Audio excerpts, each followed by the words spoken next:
านขวดหนึ่งใส่ในพันตอนเฮายอม สบายดีพ่อแม่พี่น้องสี่ทุกคนทุกท่านพี่น้องมื้อนี้ก็มาทาบทาม วันเสาร์วันที่12บ่ ค่าดอกลูกชายพี่น้อง บ่ได้มีคันเฮาก็มีมือทะเลนะโบ คันมันมีให้แล้ว มีเจ้าโคตรใหญ่2คน เตียน มีเทียนเนี่ยมีดอก ลูกบ่ได้เสื้อน้ำ อันนี้ เพราะว่าทั้งนี้ล่ะเฮาให้ใส่น้ำหวานซื่อ คัน ๆ ว่า มีเทียนเนี่ยมี มีเทียนขันหานะบ่ อันนั้นเลย สมมุติว่าลุง ธรรม ว่า ดานี่เลยใส่ดอกไม้ นี่แหละพี่น้อง ใส่เหล้า เปิดเผยล่ะบัดนี้ แต่ มาทาบทามดอกลูกชายพี่น้อง บ่ได้มี สิได้เป็นพ่อปู่เลยได้บาดนี้ สิมี เป็นพ่อปู่แม่ย่าเลยมีลูกไผ่เลยพี่น้อง อยู่บ้านถ้าผัดมีผู้มีเสือได้ อยู่บ้านทิศสวรรค์พี่น้องเอ้ย ลงหวันลงวาเนี่ยน้องๆมันก็มีโคกแม่เฮาบ่มีแต่เทียน เทียนดอกไม้ นั่นแหละดอกไม้ ดอกไม้ ผู้สาวเพิ่นขึ้นมามื้อซื่นนี่ ของเจ้าคู่ แล้วก็ขึ้นมาทาบทามเบิ่งพี่น้อง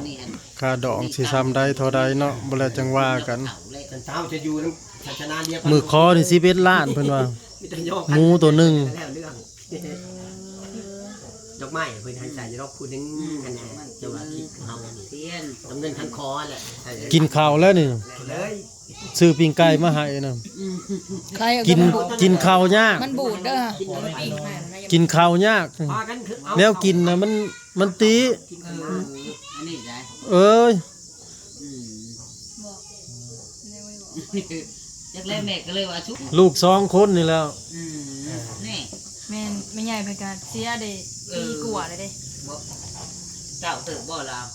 73 เพื่อนจะแปะกับจังหวัดหรือบ่ดอกเอาเข้าทั้งบ้านนานาทั้ง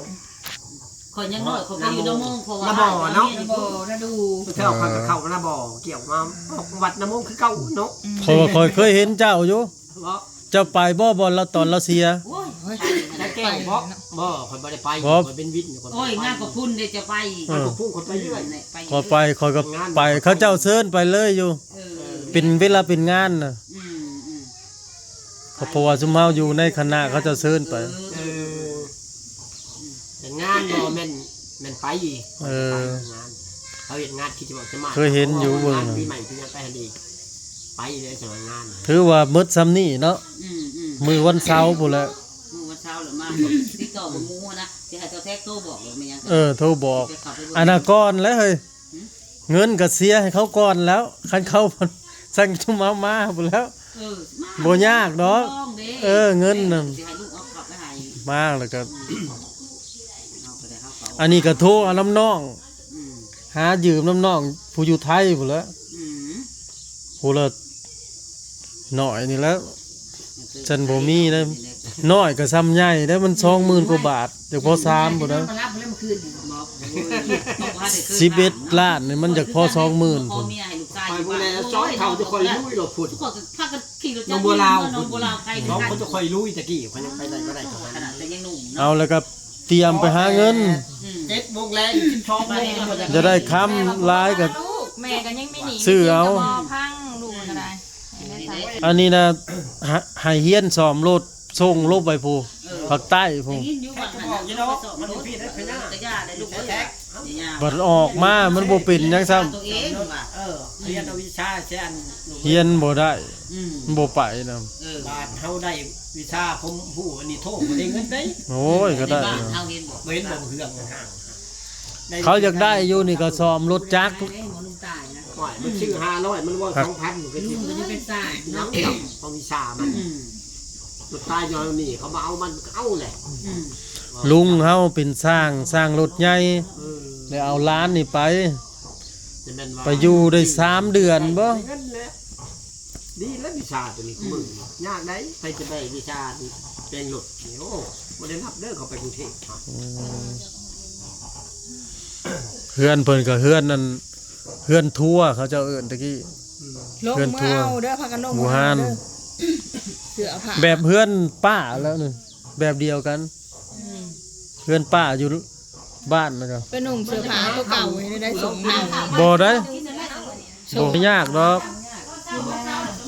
เพราะแม่ได้เป่าน้ำมันรัก35หั่นน่ะ ใครเดียวกันแล้วหนุ่มเขาง่ายจะเอาไปทาง บ้านเกิดมึงของแม่เฮาเรามันยังใครเพราะว่าวันพวกกันขาเราถึงเห็นไหมนี่แล้วเต็กๆเนี่ยให้เราหน้าว่าเอาบ่ขอลูกไผ่เอาอยู่นมเรา เมื่อคืนนี่ไปเยื่องพ่อ